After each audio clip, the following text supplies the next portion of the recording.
मध्य प्रदेश यूं तो बहुत सुंदर प्रदेश है। यहाँ झील, किले, महलों के अलावा आपको हिंदू और जैन मंदिरों की अद्भुत नक्काशी भी देखने को मिलेगी। लेकिन आप सोच भी नहीं सकते कि इतने सुंदर प्रदेश में कोई डरावनी जगहें भी हो सकती हैं। सुनकर भले ही आपको हैरत हो, लेकिन मध्य प्रदेश में कुछ ऐसी भयानक जगहें भी हैं जिनके बारे में अगर आप जान लें तो अकेले उन जगहों के आसपास भी भटकने का साहस नहीं कर पाएंगे। मध्य प्रदेश की खौफनाक जगहें मध्य प्रदेश के अलग अलग शहरों में हैं। मध्य प्रदेश के हर हॉन्टेड जगहों का एक अलग डरावना इतिहास रहा है, जो भूत, प्रेत, आत्माओं से जुड़ा हुआ है, जिससे आज उन जगहों पर जाने से लोग घबराते हैं। इस वीडियो में आगे आपको मध्य प्रदेश के 10 रहस्यमयी जगहों के बारे में बताया जाएगा, जिनके बारे में कहा जाता है कि कहीं भूतों की महफिल सजती है तो कहीं किसी के अजीब रोने की आवाजें गूंजती हैं। ये हरकतें आज तक लोगों को डराती आ रही हैं, जिस कारण उन जगहों को हॉन्टेड कहा जाता है। यहां एक बात बता दूं कि पिछले कुछ वीडियोस में हमने अलग अलग स्टेट्स के अलग अलग भूतिया जगहों के बारे में बताया था। अगर नहीं देखे थे तो देख लीजिएगा। इस वीडियो के डिस्क्रिप्शन और आई बटन में लिंक दे दिया गया है। चलिए इस वीडियो में जानते हैं मध्य प्रदेश की खौफनाक जगहों के बारे में। बस वीडियो पसंद आएगा तो लाइक कर दीजिएगा एंड ऐसे ही और वीडियोस के लिए चैनल को सब्सक्राइब जरूर कीजिएगा। और हां, खास कि अगर आप बताए जाने वाले जगहों के करीब से होंगे तो कमेंट में अपनी एक राय जरूर दे दीजिएगा। आइए शुरू करते हैं। नमस्कार, रहस्यमय सफर के यूट्यूब चैनल में आपका स्वागत है। नंबर 1, मेहर मंदिर, त्रिकूट पर्वत, मध्य प्रदेश। इस मंदिर के तो वैसे कई चमत्कार हैं, जिसके चलते देश दुनिया से कई लोग माता के दर्शन करने यहां आते हैं। और मान्यता है कि भक्त मंदिर परिसर में अपनी मन्नतों का रक्षा सूत्र भी बांधते हैं और मन्नत पूरी होने पर मां की पूजा आराधना करने परिवार सहित आते हैं। इस मंदिर के निर्माण का इतिहास पौराणिक कथाओं पर आधारित है, जो इस वीडियो के अंत में बता दिया जाएगा। अगर आप जानना चाहें तो देख सकते हैं। फिलहाल समय को बचाते हुए इस मंदिर के रहस्य पर ध्यान देते हैं। इस मंदिर के विषय में कहा जाता है कि यहां पर आज भी आल्हा और ऊदल अदृश्य रूप में मां शारदा की आरती करने आते हैं। बता दूं कि आल्हा और ऊदल मां शारदा के परम भक्त थे और उन्होंने ही मां के इस पवित्र स्थल की खोज की थी। और दोनों भाइयों ने मां को प्रसन्न करने के लिए 12 साल तक कठोर तपस्या की थी।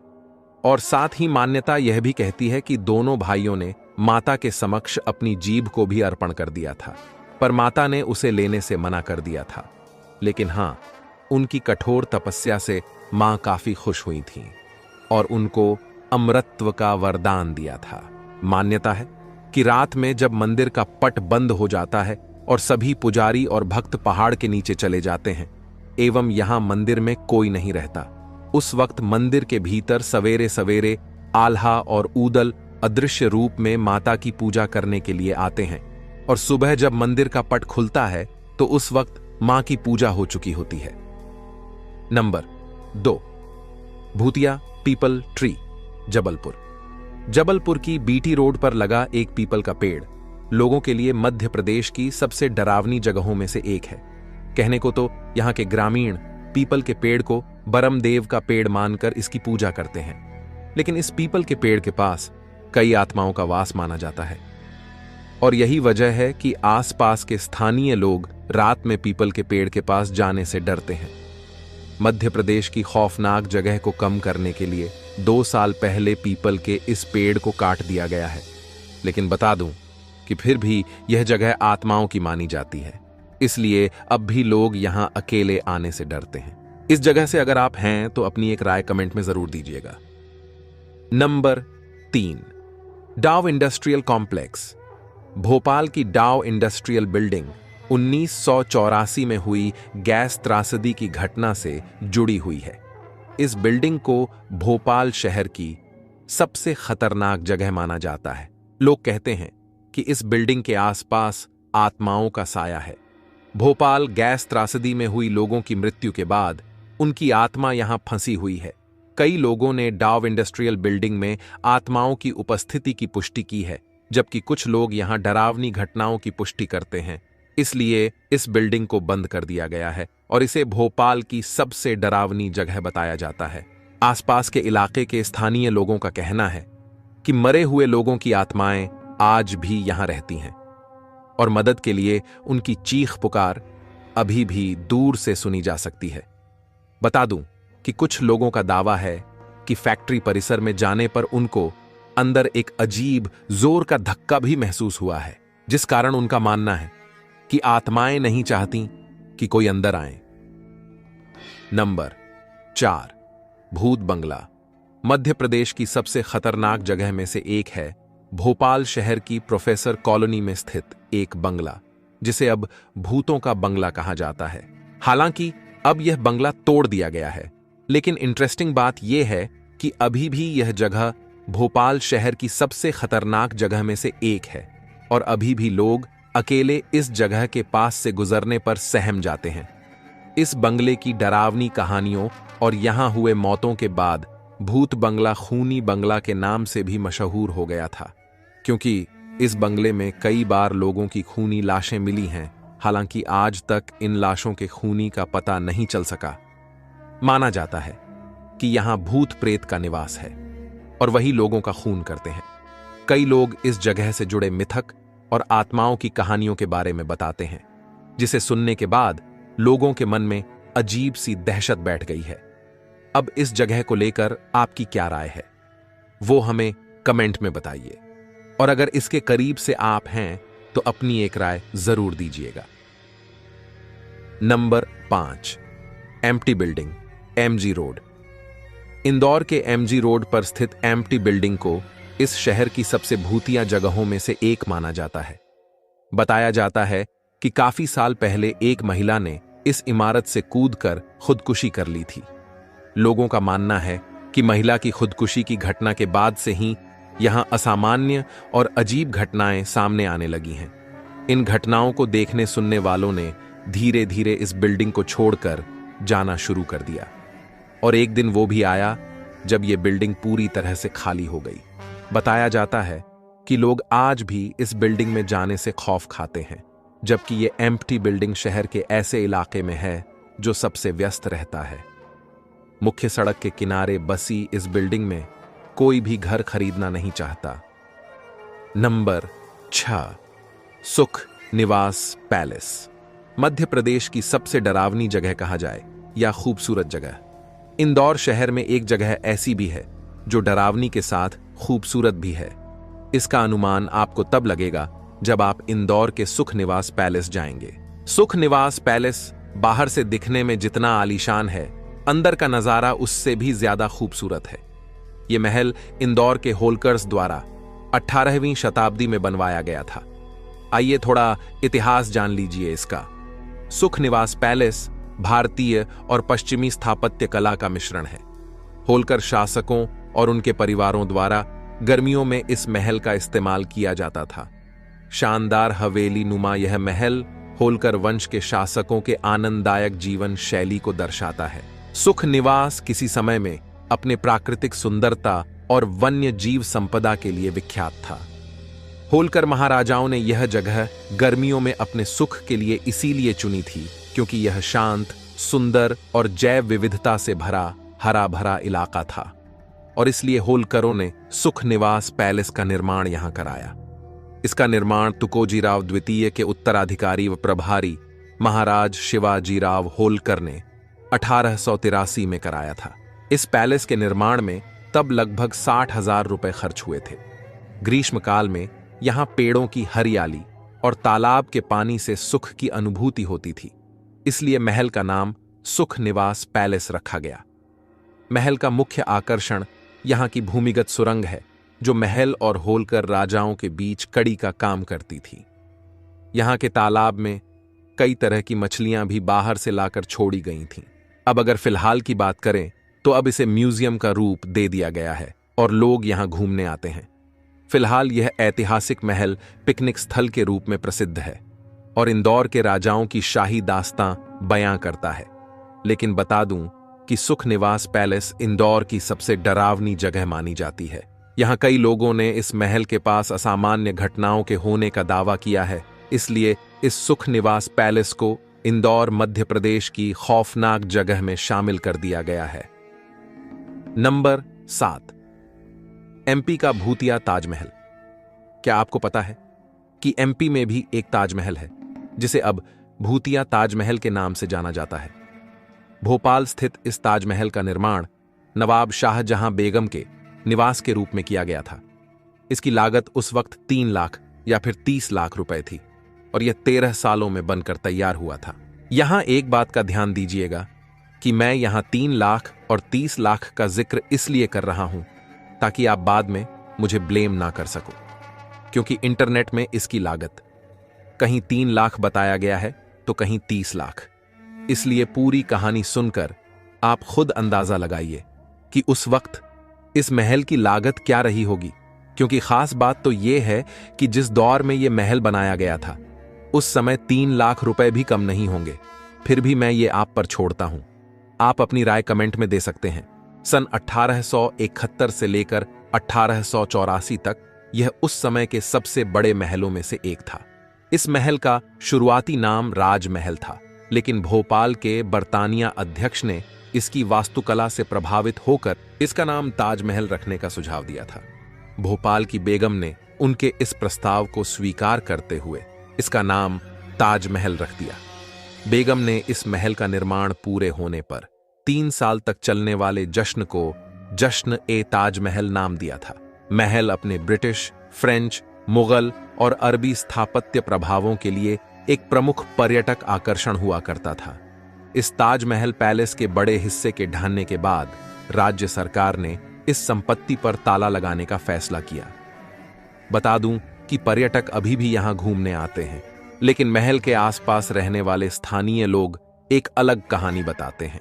आसपास के लोगों का कहना है कि सफेद रंग की एक महिला इस महल में रहती है, जो अक्सर महल के अंदर एक खिड़की से दूसरी खिड़की तक भटकती हुई नजर आती है।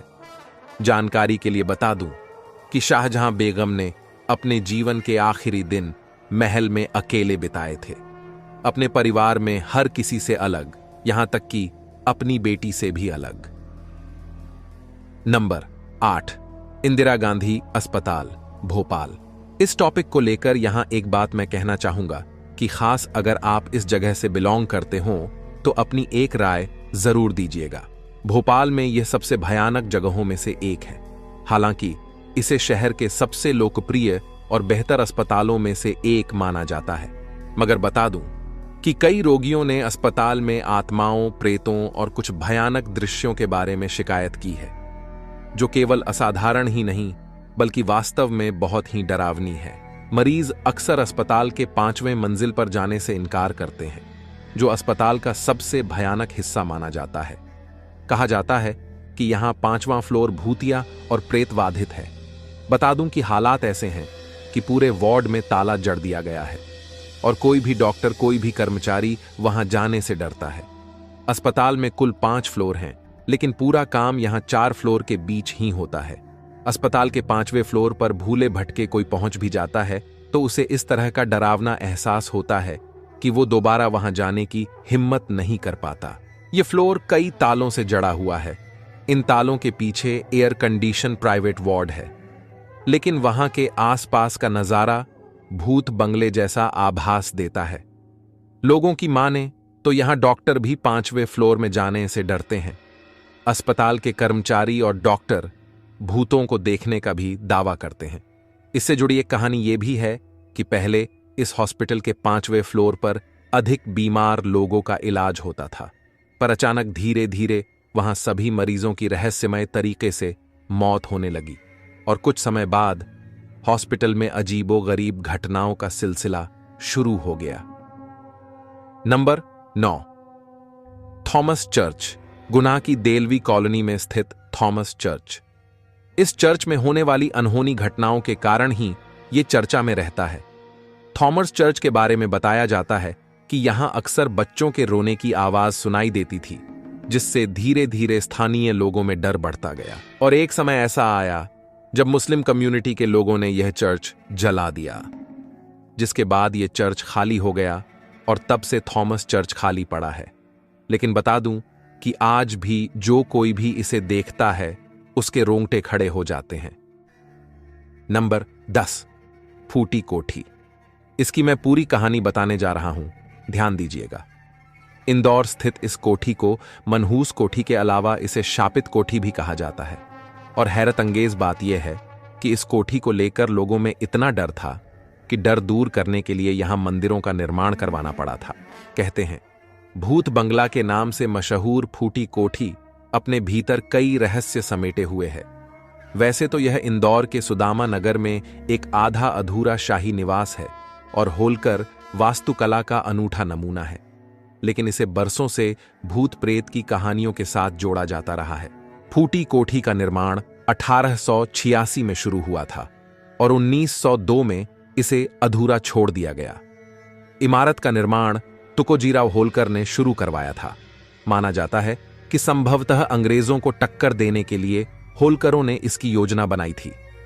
इस इमारत में अनुमानित 365 कमरे हैं जो वर्तमान में बंद हैं। साथ ही हिंदू देवताओं के 18 अर्धनिर्मित मंदिर हैं जो बहुत बाद में लोगों के डर का इलाज करने के लिए बनाए गए थे, जो मूल योजना का हिस्सा नहीं थे। फूटी कोठी परिसर के एक सदस्य ने डर के चलते यहां मंदिर बनवाए जाने की बात की पुष्टि की है। इस कोठी के निर्माण के लिए पूरा डिजाइन इंग्लैंड से आया था। अब भी कुछ खंभों पर लंदन की मुहर देखी जा सकती है। यह भी कहा जाता है कि महाराजा एक दरवाजा ठीक करने वाले राजमिस्त्री को इंग्लैंड से लाए थे, लेकिन वह अपना काम करने में इसलिए विफल रहा क्योंकि जितनी बार वह मरम्मत करने का प्रयास करता उतनी ही बार कोई रहस्यमयी हवा उड़ा देती थी। तकनीकी रूप से कोठी सभी के लिए खुली है, लेकिन इसके कमरे और रास्ते बंद हैं। आइए अब नंबर 1 पे बताए गए विद्या की देवी मां शारदा मंदिर के निर्माण का इतिहास जानते हैं।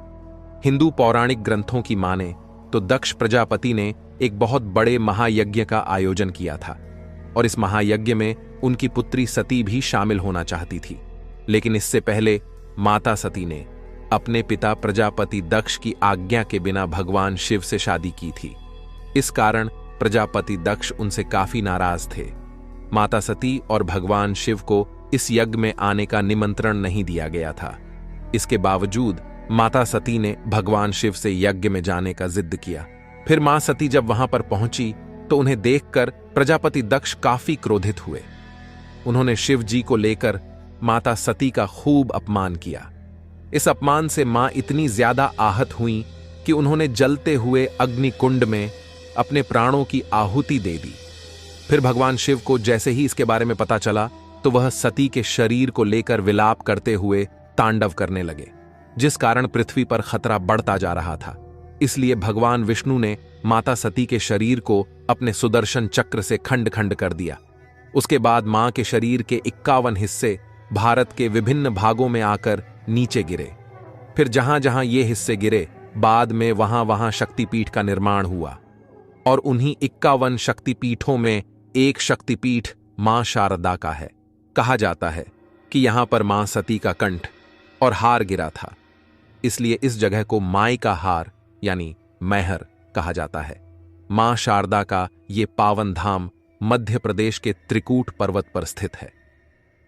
तो ये थे एमपी के 10 भूतिया जगहें, और अभी भी एमपी में बहुत सी ऐसी जगहें हैं जिनके बारे में संपूर्ण जानकारी ना मिलने के कारण इस वीडियो में जिक्र नहीं हो पाया।